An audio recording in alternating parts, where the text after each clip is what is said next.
ओम नमः शिवाय। सभी व्यूअर्स का धन्यवाद करते हुए आज मैं जो बताने वाली हूँ, बुध का राशि परिवर्तन। बुध अभी धनु राशि में चल रहे हैं और अपनी ये राशि बदल के 24 जनवरी से अपनी राशि बदल के 11 फरवरी तक ये मकर राशि में प्रवेश करने जा रहे हैं। इसके पहले की वीडियो में मैंने सूर्य के लिए भी बताया है और फिर 21 जनवरी से मंगल भी जो है मिथुन राशि में आ गए हैं। उनका वीडियो भी आप लोगों को देखना चाहिए। ये जो परिवर्तन है सभी राशि वालों के लिए अच्छा साबित होने वाला है। उसमें कुछ चीज़ों का बहुत फ़ायदा हुआ, जैसे मकर राशि इनके मित्र की राशि, एक तो ये फ़ायदा है। दूसरा, सूर्य के साथ कुछ समय इनकी युति बनेगी, तो ये भी बहुत अच्छा है, क्योंकि जो बुध आदित्य योग है अगर मूल आपके मतलब त्रिकोण में या आपके केंद्र में बन जाता है, बहुत पावरफुल होता है। बुध के 100वें ग्रह में इनकी गिनती है। युवराज की पदवी इन्हें ग्रह में मिली हुई है। रिजल्ट भी बहुत क्विक देते हैं, लेकिन अभी थोड़ा अस्त चल रहे हैं इस समय। अस्त अवस्था में ही थोड़ा सा आपको जितना फायदा मिलना उतना नहीं मिलेगा।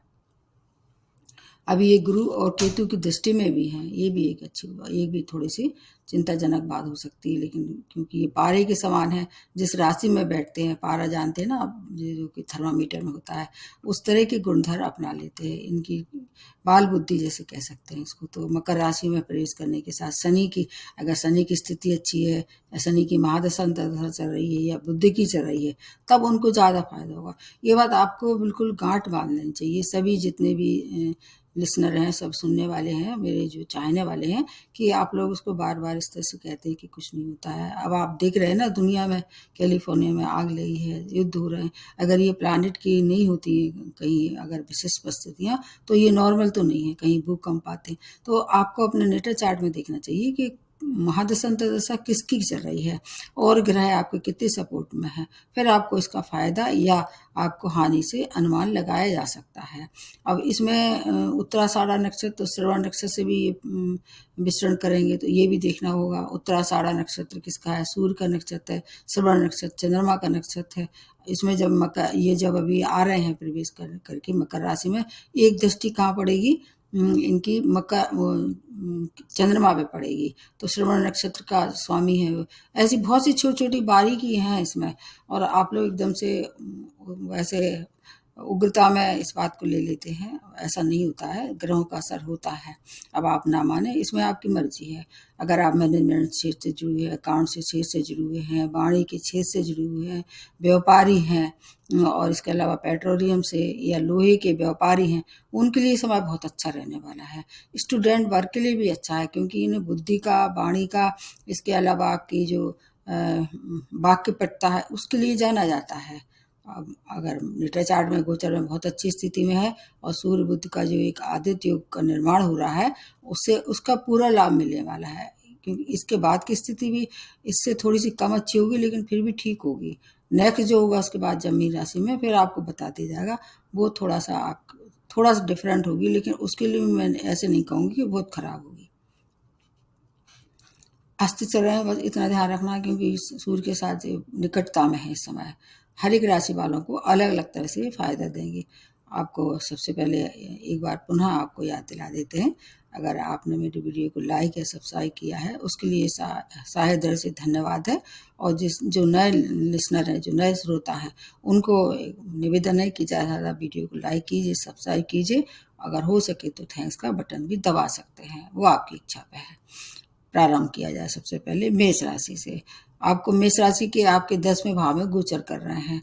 हर एक राशि वालों को ये देखना होगा, आपको भी देखना होगा कि 2 भाव के मालिक हैं, तो वो उस भाव को मैंने ज़्यादा नहीं बताऊंगी, केवल जिस भाव में प्रवेश कर रहे हैं, इनकी जहाँ एक दृष्टि पड़ रही है वो 4थे भाव पे पड़ रही है। जहाँ तक मंगल से इनकी समता है, मंगल मतलब समता भी नहीं कह सकते, शत्रुता ही कह सकते हैं, जैसे दोनों अलग गुण धर्म के हैं। आपको 10वें भाव से संबंधित परेशानी हो सकती है। कैरियर में वाद विवाद से मतलब निश्चित रूप से आपको बचाव करना पड़ेगा। वैसे तो ये कि अच्छी बात है कि गुरु की और केतु की दृष्टि है, तो गुरु की दृष्टि का आपका बचाव भी करेगी। केतु की दृष्टि, केतु मंगल की तरह ही होते हैं, तो आपको थोड़ा सा परेशानी का सामना कैरियर में करना पड़ सकता है।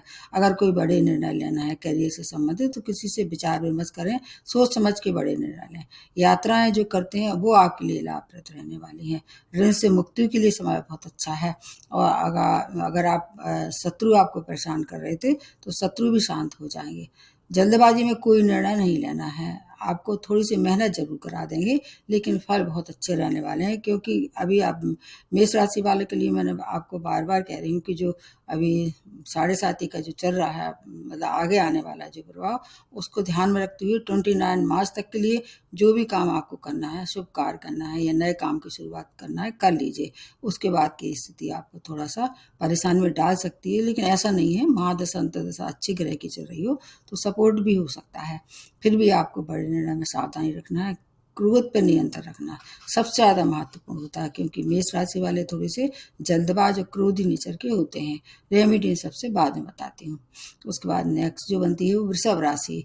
आपके 9वें भाव में गोचर होके, और आपके शुक्र स्वामी राशि है, और शुक्र के मतलब डबल एक तरह से फायदा है वृष राशि वालों को। क्योंकि एक तो बुद्ध का फायदा है, ऊपर से शनि भी आपके बहुत अच्छी स्थिति में चल रहे हैं। वृष राशि वालों के लिए हर तरह का श्रेष्ठ समय है, मतलब नंबर 1 जिसको कह सकते हैं। धन का, मान का, सम्मान का, सबकी प्राप्ति होगी। छोटे भाई बहनों का पूर्ण सहयोग प्राप्त होगा। भाग्य का पूरा साथ रहने वाला है। जिसकी आपने आशा छोड़ दी थी कि अब ये काम नहीं होगा, तो आप खुश हो जाइए, भाग्य आपके साथ रहने वाला है। वो काम आप करें जो आपके लक्ष्य के लिए, जो आप बहुत दिन से प्रयास कर रहे थे। हालांकि वृष राशि वालों के लिए लकीस्ट राशि है ये 2025 की सबसे ज़्यादा। जो 3 राशि हैं उसमें ये वृष राशि का नाम आता है।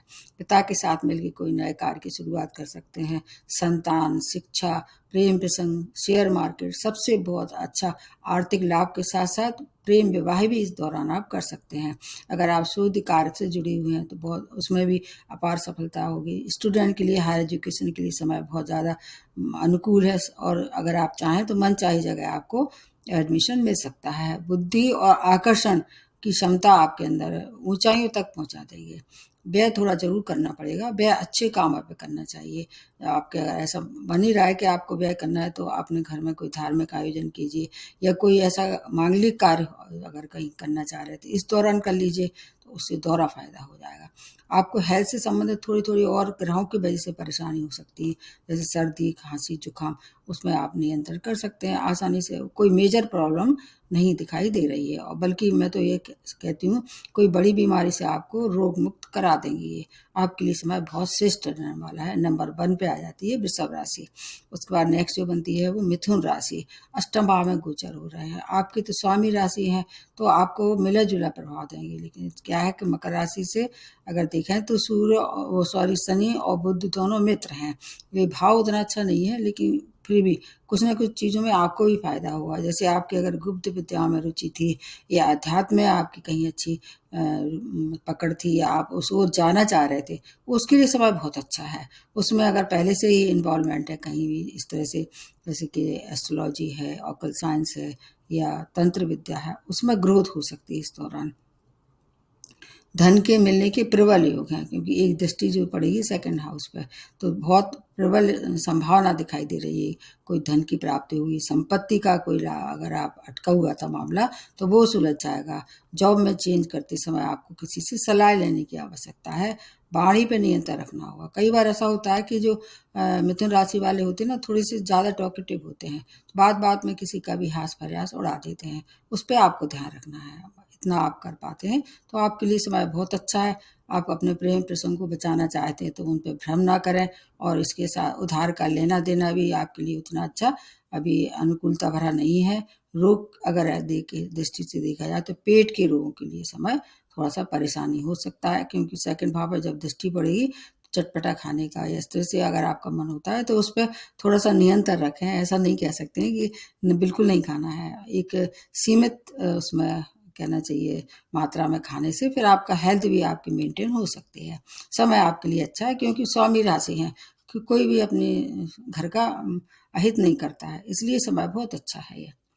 अब उसके बाद आ जाते हैं कर्क राशि। आपके 7वें भाव में गोचर होके, और ये बहुत अच्छा बन रहा है। सूर्य बुध का जो बुध आदित्य योग केंद्र में बन रहा है। केंद्र का मतलब ऐसे 1, 4, 7, 10वां भाव जो होता है वो इसमें 7वां भाव आ गया है। नए अवसरों की प्राप्त होगी। यात्राएं लाभप्रद रहेंगी। दूर की यात्राएं आपके लिए बहुत सुखद होने वाली हैं। उनसे आपको आर्थिक लाभ भी होगा। अगर आप ऐसे क्षेत्रों से जुड़े हुए जो अकाउंट से हैं, जैसे एजेंट हैं या बीमा के LIC के ऐसे क्षेत्रों से जुड़े हुए हैं, उनके लिए धन लाभ होगा। बॉस के साथ आपका कहीं कोई परेशानी थी तो वो थोड़ी उसमें वृद्धि होती नजर आ रही है, क्योंकि मंगल जो है अभी आपको उतना फेवर नहीं कर रहे हैं और अभी ढैया के प्रभाव में भी आप उसका वीडियो आप देख लीजिए। उसकी रेमेडी मैंने बनाई है अलग अलग राशि के हिसाब से और नक्षत्र के हिसाब से भी बनाई है। अगर नक्षत्र अच्छा है और अगर अंक भी अच्छा है तो फिर आपको परेशानी नहीं होगी, रुका हुआ धन भी प्राप्त होगा। जीवन साथी से संबंध में मधुरता के साथ साथ नए विवाह के प्रपोजल भी इस दौरान आ सकते हैं। ससुराल पक्ष के लिए समय बहुत अच्छा है। थोड़ा ध्यान किस रोग रखना है, त्वचीय रोग या मानसिक रोग या एलर्जी जैसी बीमारियों से परेशानी हो सकती है। उस पर सावधानी से अगर आप काम निकाल लेते हैं, जैसे कि मैंने बताई आपको कि अगर और ग्रह अच्छी स्थिति में है, जैसे बृहस्पति आपके लिए अच्छे हैं, तो आपको फिर परेशानी से बाहर निकालने के भी रास्ता मिल जाएंगे। समय आपके लिए भी बहुत जल्दी अनुकूल होने वाला है, खुश होने का समय है। उसके बाद आ जाते हैं सिंह राशि। आपके तो स्वामी राशि सूर्य है और इनका साथ भी रहने वाला है और फिर जो बनेगा बुध आदित्य युग 6 भाव में बनेगा। 6 भाव में गोचर करते हुए आपके लिए बहुत दूसरे नंबर पर आ जाती है सिंह राशि। पहले पे वृषभ, दूसरे पे सिंह राशि है और श्रेष्ठ समय है। जैसे 6 भाव से रिलेटेड चीजें, जैसे कोई कंपटीशन फेस कर रहे थे उसमें निश्चित रूप से आपको सफलता प्राप्त होगी। सिंह राशि वालों के लिए भी यही बात कही जा रही है कि आप पे अभी 29 मार्च से ढैया लगने वाला है। उसके पहले का समय आपके लिए बहुत अच्छा रहने वाला है। जितना चाहे इसका आप लाभ ले सकते हैं। शत्रु शांत हो जाएंगे, कैरियर में उन्नति के नए नए अवसर प्राप्त होंगे, पुराने जॉब में प्रमोशन, नए जॉब की प्राप्ति। अगर जॉबलेस थे तो इस दौरान कोशिश करेंगे, क्योंकि ये क्विक रिजल्ट देने वाले ग्रह हैं, इसलिए नए जॉब की भी प्राप्ति होगी। जीवन का एक स्थायित्व कहीं खो गया था, आपका अस्थिरता आपके कहीं न कहीं जीवन में प्रवेश कर चुकी थी, वो अस्थिरता अब स्थायित्व में बदलने वाली है। वाद विवाद नहीं करना है, क्रोध नहीं करना है, विशेषतौर से कार्य क्षेत्र में। आपके कार्य क्षेत्र में थोड़ा वर्कलोड भी इस दौरान बढ़ सकता है, उसको आपको पॉजिटिवली लेना है। दान पुण्य करें, योगा करें और हो सके इस दौरान तो लाल दान करें, तो आपके लिए फिर समय अच्छा रहने वाला है। मतलब दूसरी राशि है ये, इसके लिए ऊंचाइयों तक हर तरह से पहुंचाने के लिए जब तक ये युति बनी है रहने वाली है। आपको भी खुश होने की आवश्यकता है। अब उसके बाद नेक्स्ट जो बनती है वो है कन्या राशि। आपके 5th भाव में गोचर हो रहे हैं और आपके तो स्वामी राशि ही बुध है और आपके 5th भाव में जो कि मूल त्रिकोण है, इसमें ये युति बन रही है। बहुत श्रेष्ठ परिणाम आपके लिए भी रहने वाला है। जिस तरह से पंचभाव से जैसे क्या देखते हैं, शिक्षा देखते हैं, संतान देखते हैं, शेयर मार्केट देखते हैं, इन सब के लिए बहुत ही अच्छा समय है। कार्य व्यापार में उन्नति, आपके संघर्ष जो अभी तक आप किसी भी तरह से आप मतलब संघर्ष की स्थिति में थे, आप संघर्ष की स्थिति से आप बाहर आने वाले हैं। शेयर मार्केट से जो शौक रखते हैं उनके लिए आर्थिक बहुत लाभ होने वाला है। प्रेम के लिए समय थोड़ा सा कठिनाई भरा हो सकता है, क्रोध नहीं करना है। कई बार ऐसा होता है कि अनजाने अनजाने आप किसी पे क्रोध कर लेते हैं, उससे संबंध बिगड़ सकते हैं, उस पर ध्यान रखना है। आपकी संतान की कोई समस्या थी, अब उनका हल मिलेगा, संतान की उन्नति होगी, उनकी हेल्थ में इम्प्रूवमेंट होगा। इसके अलावा आपकी मनोस्थिति भी बेहतर होगी।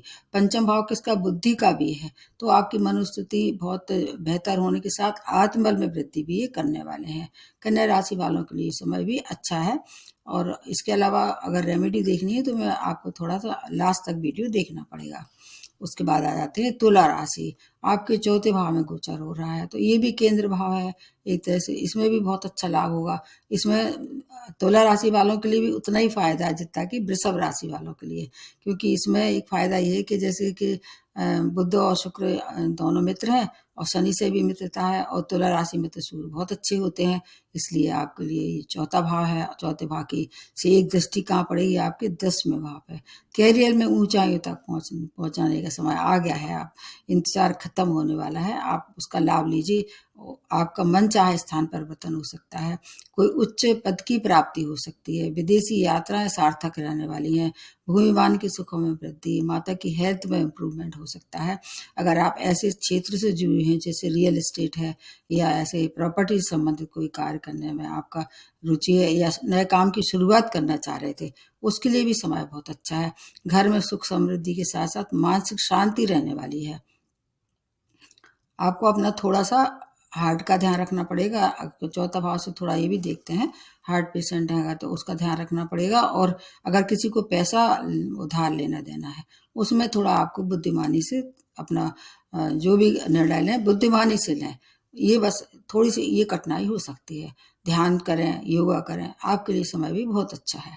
उसके बाद आ जाते हैं वृश्चिक राशि। तीसरे भाव में गोचर होके आपके लिए तीसरा भाव किसमें, जैसे तीसरे भाव के लिए सूर्य बहुत अच्छे मानते हैं, तो सूर्य का पूरा लाभ मिलेगा। ढैया के प्रभाव में अभी आप चल रहे हैं, लेकिन फिर भी बहुत चीज़ें आपके लिए अनुकूल रहने वाली हैं। बहुत सारे तीसरे भाव से संबंधित कितना छोटे भाई बहन हैं, अगर आप संचार माध्यम से जुड़े हुए हैं, सेल्स मार्केट से जुड़े हुए हैं, मीडिया से, लेखन से, अकाउंटेंट, ऐसे क्षेत्रों से जुड़े हुए हैं, आशा से अधिक सफलता आपको प्राप्त होगी। वैसे भी अब धीरे धीरे ढैया जो है कमजोर होता जा रहा है, तो अब आपको लिए कोई घबराने की आवश्यकता नहीं है। अति आत्मविश्वास या क्रोध में आप काम बिगाड़ सकते हैं, बस इतना आपको ध्यान रखना है। बहुत ज़्यादा ओवर कॉन्फिडेंस होकर कोई भी निर्णय नहीं लेना है। आपके लिए जो अगर शॉर्ट टाइम इन्वेस्टमेंट करना चाह रहे थे, उसके लिए समय अच्छा है। छोटे भाई बहनों से और मित्रों से अच्छे संबंध होंगे। हो सकता है इस दौरान उनके संग अच्छा समय व्यतीत करने का भी अवसर प्राप्त हो। अपनी वाणी पे नियंत्रण रखना है और गले का ध्यान रखना है विशेष रूप से। जैसे गले की संबंधित कोई पहले से ही परेशानी है तो उस पर आपको ध्यान रखें और उपचार कराना चाहिए। अभी थोड़ा सा और अभी हाथी, जैसे कहते हैं हाथी निकल गया पूंछ रह गई वाली स्थिति है ढैया में, तो बस अपनी हेल्थ का ध्यान रखना है, तो आपके लिए भी समय अच्छा है। मैंने पहले ही बताया ज़्यादातर राशि वालों के लिए ये समय बहुत अच्छा रहने वाला है। अब नेक्स्ट जो बनती है धनु राशि। धनु राशि के सेकंड भाव में गोचर हो रहा है, आपकी राशि में ही ये चल रहे थे। अब जैसे ही ये मूव करेंगे तो आपको काफ़ी राहत होगी। वैसे भी शनि और बृहस्पति इनकी शत्रुता नहीं है, क्योंकि ये भाव किसका है, आपके धन का, कुटुंब का, वाणी का, इन सब क्षेत्रों से आपको पूरा लाभ मिलेगा। वाणी में थोड़ी जरूर कठोरता आ सकती है, उस पर नियंत्रण रखते हैं तो बहुत अच्छा समय है।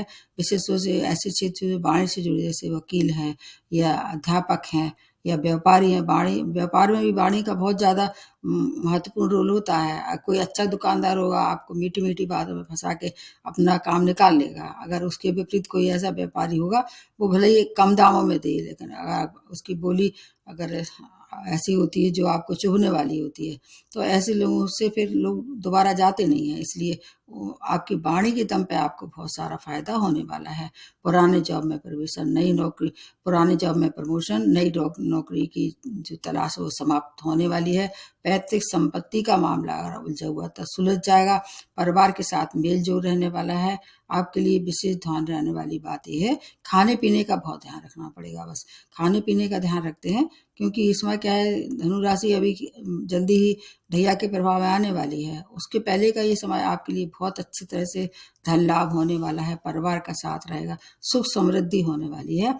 अगर अचानक कोई पैसा आपका डूब गया था, उस पैसे की भी प्राप्ति होगी। एक दृष्टि जो अष्टम भाव पे पड़ेगी, तो अष्टम भाव पे ऐसे देखा जाता है अचानक फल प्राप्त होते हैं। अभी समय बहुत अच्छा है, इसलिए उसका लाभ आपको ले लेना चाहिए। उसके बाद नेक्स्ट जो बनती है मकर राशि। आपके तो स्वामी राशि ही शनि है, आपकी राशि में ही ये गोचर कर रहे हैं, और बुध और शुक्र और शनि तीनों मित्र हैं। तो आपके लिए, और अगर ग्रहों को देखते हुए, और ये जो बन रहा है केंद्र में बन रहा है, केंद्र का मतलब लग्न में बन रहा है, दी बेस्ट समय है आपके लिए भी। उतना ही अच्छा है जैसे वृषभ, तुला राशि, सिंह राशि वालों के लिए भी बहुत अच्छा है। ठीक आपके लिए भी समय बहुत अच्छा है। अभी थोड़ा सा समय और बचा है 7.5 का, लेकिन अब लगभग ये जाता जाता शनि है, धन का लाभ कराएगा। आपका व्यक्तित्व बहुत आकर्षक हो जाएगा। बुद्धिमत्ता आपकी जो है वो प्रखरता की ओर जाएगी, ऊंचाइयों तक। बुद्धि और विवेक से आप अच्छे निर्णय लेंगे। सभी बिगड़े कार्य जो है वो इस समय बनने वाले हैं। आत्मविश्वास के साथ आप आगे बढ़ेंगे तो आपके लिए जो कैरियर में कहीं कोई परेशानी थी, जैसे जॉब में से रिलेटेड कोई न्यूज़ आने वाली थी, वो अब आपके लिए अच्छी शुभ न्यूज हो आएगी। अचानक शुभ समाचार प्राप्त होंगे। विशेष तौर से आपके अगर पारिवारिक, मतलब विशेष तौर से स्पाउस से रिश्ते अगर खराब हो रहे थे या साझेदारी में आपको परेशानी आ रही थी, वो रिश्ते सुधार की तरफ हैं। एक दृष्टि जो पड़ेगी इनकी सप्तम भाव पे, उसका पूरा लाभ मिलेगा। एक नई दिशा का निर्माण इस दौरान आप करेंगे। मंगल के कारण थोड़ा सा व्यवधान जरूर आएगा, तो उसमें आपको इतना ध्यान रखना है, अगर कोई नए कार्य की शुरुआत करते हैं तो किसी से विचार विमर्श कर लें या अपनी बुद्धि का सही उपयोग करें। वैसे भी मकर राशि वाले बुद्धिमान भी होते हैं, अनुशासित होते हैं, और इसके साथ साथ ईमानदार भी होते हैं, तो इसलिए आपको हर तरह से फायदा होने वाला है। वाद विवाद नहीं करना है, ना तो साझेदारी में, ना जीवन साथी से। आपकी जो एनर्जी लेवल है ऊंचाइयों तक पहुंचाने वाली है। खाने पीने का भी ध्यान रखना है, और जैसे अभी आप कर रहे थे दान पुण्य, वैसा ही करते रहें, क्योंकि सूर्य की जो स्थिति है वो आपकी राशि में अच्छी नहीं मान रही है। वो समय थोड़ा इसका आपको ध्यान रखना पड़ेगा। सूर्य और शनि मित्र नहीं है, इसलिए उसकी वजह से थोड़ी सी परेशानी हो सकती है। बाकी आपके लिए भी समय बहुत अच्छा रहने वाला है। उसके बाद नेक्स्ट जो बनती है वो कुंभ राशि। 12th भाव में गोचर होके आपके लिए भी वही बात है कि शनि से बुध की मित्रता है। भाव जो है वो देखा जाए तो इतना अच्छा नहीं मानते हैं 12th भाव, लेकिन चूंकि और चीज़ों को मिला के देखें, क्योंकि शनि इस समय आपके ही केंद्र में है। सस नामक जो पंच महापुरुष का निर्माण कर रहे हैं, उसका अभी तक पूरा फायदा मिलने वाला है। बस 29 मार्च के बाद आपके लिए बस लॉटरी खुलने वाली है, क्योंकि सेकंड भाव में जब शनि आ जाएंगे उसका वीडियो मैं आपको अलग से बताऊंगी। अभी की स्थिति विदेशी यात्राएं करेंगे, विदेशी कार्य में अगर कहीं रुकावटें आ रही थी व्यापारियों में, या किसी तरह से आप जुड़े हुए थे विदेश से, उससे आप बहुत सारा धन कमा सकते हैं। नए संपर्क बन सकते हैं। विदेश में रहने वाले लोगों के लिए पीआर वीजा के लिए समय बहुत अच्छा है, क्योंकि 12th भाव क्या है, आदिद्र का भी है और इसके साथ व्यय का भी है। व्यय जरूर इस दौरान थोड़ा सा बढ़ा देंगे, लेकिन आमदनी भी उतनी मिलने वाली है, इसलिए आपको बिल्कुल घबराने की आवश्यकता नहीं है। शत्रु शांत हो जाएंगे। कोई कंपटीशन फेस कर रहे थे, एक दृष्टि जो पड़ेगी उसमें आपके लिए 6 भाव पे पड़ेगी, तो प्रतियोगिता में आपको अगर कहीं पार्टिसिपेट कर रहे थे उसमें सफलता, ऋण से मुक्ति होगी। मन को एकाग्रता से अगर आप ले जाते हैं, उस पर कंट्रोल कर लेते हैं, फोकस बना के चलते हैं, तो हर एक कार्य आपके आगे बढ़ने वाले हैं। थोड़ी थकान महसूस जरूर होगी इस दौरान, तो उस थकान पे आपको योगा करना चाहिए या एक्सरसाइज करना चाहिए, तो आपकी मतलब आपकी जो डेली रूटीन है उसको सुनिश्चित करते हैं। आपके लिए हर तरह की परेशानी दूर करने का ये समय है, इसका आप पूरा लाभ ले सकते हैं। आप पे भी अभी क्या है, जैसे दूसरा फेस आ जाएगा तो सारी समस्याएं खत्म होने वाली हैं। उसके बाद नेक्स्ट जो बनती है वो है मीन राशि। 11th भाव में गोचर हो रहा है, आपके लिए भी बहुत बेस्ट समय है। 11th भाव में कोई भी ग्रह जो है कभी भी खराब परिणाम नहीं देता है। हालांकि बुध और बृहस्पति दोनों की मित्रता नहीं है, लेकिन ये भाव बहुत अच्छा है। भाव किसका है, आपके बड़े भाई बहनों का है, आपकी मनोकामनाओं का है। इसके साथ साथ आपके लिए हेल्थ का भी कहीं कहीं इसको मान सकते हैं। आपकी बहुत सी मनोकामनाएं पूर्ण होने वाली हैं, और सामाजिक दायरा बढ़ने वाला है। आमदनी में वृद्धि के साथ साथ अगर आप आईटी क्षेत्र से या बैंकिंग क्षेत्र से जुड़े हुए हैं, उन या शिक्षा क्षेत्र से जुड़े हुए हैं, या जुडिशियल से जुड़े हुए हैं, ऐसे क्षेत्रों के लिए समय बहुत अच्छा है ये। उसके वजह से क्या होगा, आपके नेम फेम भी बढ़ेगा। आर्थिक स्थिति में भी आपको काफ़ी कुछ प्रगति होगी। मित्रों के साथ मनोरंजक समय व्यतीत करने वाले हैं आप। अगर विवाह है या प्रेम प्रसंग है, उसके लिए भी समय बहुत उत्तम बना हुआ है। संतान की तरफ से शुभ समाचार प्राप्त होंगे, क्योंकि एक दृष्टि जो 11th भाव पे 5th भाव पे पड़ेगी, तो शिक्षा संतान स्टूडेंट के लिए समय बहुत अच्छा रहने वाला है। अभी 7.5 का आप सेकंड फेज चल रहा है, और आपके लिए अभी थोड़ा 29 मार्च तक के लिए समय और टिपिकल है, बल्कि 18 मई तक मान सकते हैं, क्योंकि जैसे अभी राहु जब तक आपकी राशि में है तो थोड़ा मति को जरूर भ्रम कर देंगे। उस किसी से सलाह ले लें, कोई वेल विशर हो, और जो भी निर्णय लेते हैं सोच समझ के लें। वैसे भी मीन राशि वाले बुद्धिमान होते हैं, थोड़ा सा इनका मन चंचल होता है, अपनी चंचलता पे इनको कंट्रोल करना चाहिए। चारों तरफ से शुभ समाचार प्राप्त होंगे। संतान की हर समस्या का हल लेके आ रहे हैं। चेस्ट प्रॉब्लम से अगर कोई परेशानी थी, उस पर ध्यान देना होगा। कुल मिला के सभी राशि वालों को मेरी ये जो खुशखबरी है, मेरा ऐसा मानना है कि सभी राशियों को कुछ कुछ सौगातें देने वाले हैं बुध और मकर राशि के शनि। भले ही आप 7.5 ही उठैया हो। अब लास्ट में सबसे पहले बता देती हूँ उपाय। जैसे बुध के लिए ऐसा कहा जाता है, पारे के समान है ये, तो जिस राशि में बैठते हैं तो उसके लिए आपको अगर बुद्ध से परेशानी हो रही है तो आपको हरी चीज़ों का दान करना चाहिए। और अगर हो आपके आसपास सुविधा हो इसकी, तो गाय को हरा चारा खिलाना चाहिए। इसके साथ साथ मंदिर में जाके हरी चीज़ों का फल का दान दे सकते हैं, या इसके साथ साथ एक बुद्ध के लिए भी गणेश जी की उपासना बहुत सर्वोपरि होती है। जहाँ तक अगर शनि की वजह से कोई परेशानी, महादशा अंतर्दशा अच्छी नहीं चल रही, या सूर्य के वजह से, उसके लिए अलग है। शनि की वजह से तो जैसे आप दान कर सकते हैं, हर शनिवार को नीडी लोगों को दान कीजिए। और इसके साथ साथ सूर्य की वजह से परेशानी हो रही है तो उसमें आपको गेहूं गुड़ का दान करना चाहिए। उस पिछली वीडियो में भी आपको मैंने बताया था। और इसके साथ साथ आपको अपने पिता का सम्मान करना चाहिए। पिता का सम्मान करना आपके लिए दोनों तरह से अच्छा रहेगा। एक तो क्या है कि जब सूर्य पावरफुल हो जाएंगे तो शनि का प्रभाव निश्चित रूप से कम हो जाएगा, और इसके अलावा जब सूर्य का प्रभाव ज़्यादा हो जाएगा तो बुध भी प्रभावशाली हो जाएंगे। इस तरह से बहुत सी चीज़ें हैं। स्टूडेंट की हेल्प भी कर सकते हैं आप इस दौरान। कोई ऐसा स्टूडेंट है जो जिसको आपकी मदद की आवश्यकता है, मदद किसी भी तरह से हो सकती है। उससे आपका क्या होगा कि आपका बृहस्पति भी प्रबल हो जाएगा, हर एक राशि का बुध भी प्रबल हो जाएगा और शनि भी प्रबल हो जाएगा। ऐसे रेमेडी हमेशा करते रहना चाहिए। थोड़ा बहुत तो आपके लिए दान पुण्य के लिए स्थान रहता है। कितना भी आपकी आमदनी कम हो, अपनी आमदनी के हिसाब से करना चाहिए। मैं ये नहीं कह रही हूँ कि आप पूरा पैसा उस पर ही खर्च कर दें। अपने घर परिवार का भी ध्यान रखते हुए तो थोड़ा, जैसे गाय को चारा खिलाना, बहुत ज़्यादा खर्च नहीं होगा। स्टूडेंट की हेल्प आप उसकी पढ़ाई लिखाई में भी कर सकते हैं। थोड़ा सा उसको कुछ पढ़ने लिखने का सामान खरीद के दे सकते हैं। और कुछ नहीं है, आपको सबसे अच्छी रेमेडी मैं बता रही हूँ, गणेश जी की उपासना कर लीजिए बस। तो ये जो जितने मैंने फायदे बताए हैं सब आपको मिलने वाले हैं। तो एक बार पुनः आप लोगों से निवेदन है, इस वीडियो को लाइक सब्सक्राइब कीजिए, और थैंक्स का बटन अगर आप चाहें तो उस तरह से दबा के मेरे को सपोर्ट कर सकते हैं। और मैंने जो पिछले और जो वीडियो बनाए हैं उनको देखिए, और अगर कोई परेशानी है तो मेरे को कमेंट बॉक्स में लिख के पूछ सकते हैं। आज यही समाप्त करते हुए नमस्ते और धन्यवाद।